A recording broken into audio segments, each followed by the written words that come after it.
Hello, listeners, and welcome back to the show. This week, I would like to talk about some interesting, I'll be kind and call it pseudoscience, that I saw in my Instagram feed.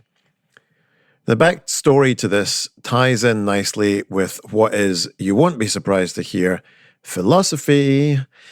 At this point, I think that Quick and Dirty Tips should just give me a philosophy podcast and we can debate the meaning of everything. What do you think? Answers on a postcard to the usual address.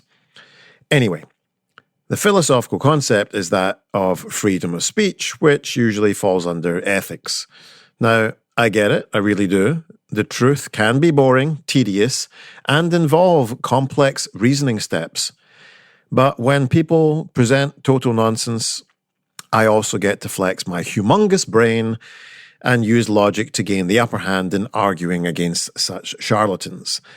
So, let's say here that I believe that free speech is a good general principle in any liberal society, but this is very different from me saying that free speech equates to the total lack of restriction on any speech. If you disagree, then I'd push back by saying, okay, do you think I should be able to run up and down an aircraft shouting bomb?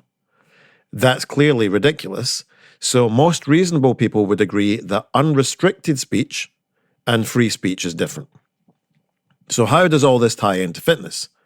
Well, because I frequently see a total lack of restriction on the claims that are being made in social media posts. These claims, I would argue, should be restricted because they can result in injury or harm. Last week in the podcast, I responded to an email from a listener, and one part of that email was their claim that customers in a gym should take responsibility for themselves and things like injury and pain and should look into maybe the program design and make sure it's good and so on. I disagree totally, and I'll tell you why. Here's a thought experiment for you. Tomorrow, one of those drones that are flying over New Jersey, by the way, has anyone seen one of those? Let me know. Well, one of them touches down. I don't know, where's a really nice place in New Jersey? Secaucus? Anyway, they touch down and one of the entities says, "Take me to your leader." These aliens come from a different dimension and the laws of physics work differently. So you hold a baseball out in your hand in front of them and ask them what they think will happen if you let go of the baseball. What do you think they would say? Bearing in mind that they don't have gravity in their universe because the laws of physics are different. Now, they could say that the ball will fall towards the ground.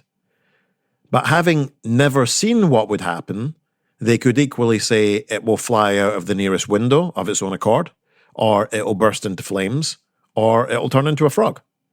If you have no experience of something happening, and have never ever seen the effects of a certain cause, then on what basis would you be making your predictions? And the same goes for the gym. If I've never been in a gym before, never had a personal trainer before, and never played a sport, then what kind of experiential data would I be marshalling in favor of a belief that a gym program was either good or bad? That's why I pay for the membership. Expertise.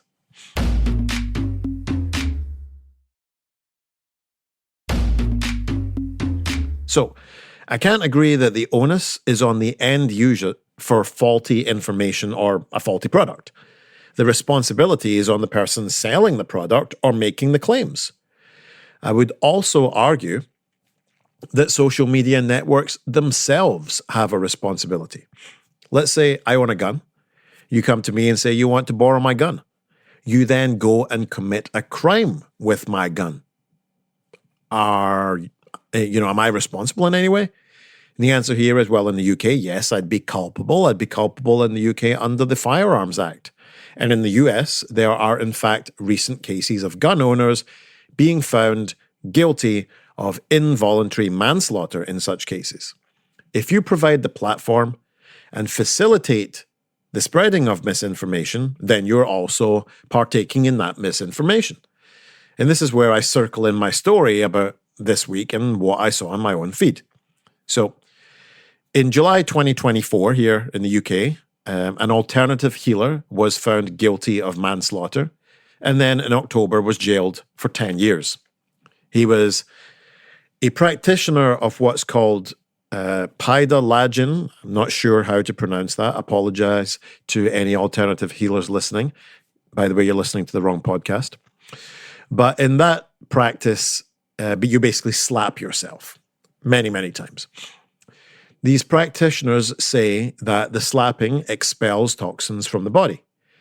And a woman and a 6-year-old child, one in the UK and the child was in Australia, died after following his therapeutic recommendations.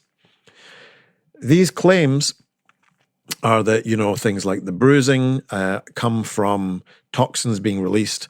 Frankly, they're mind-boggling to me.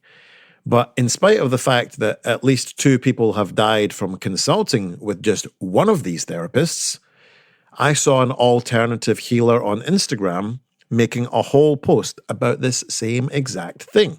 Now, I'm not talking about someone that doesn't have influence. He has 154,000 followers on his personal account.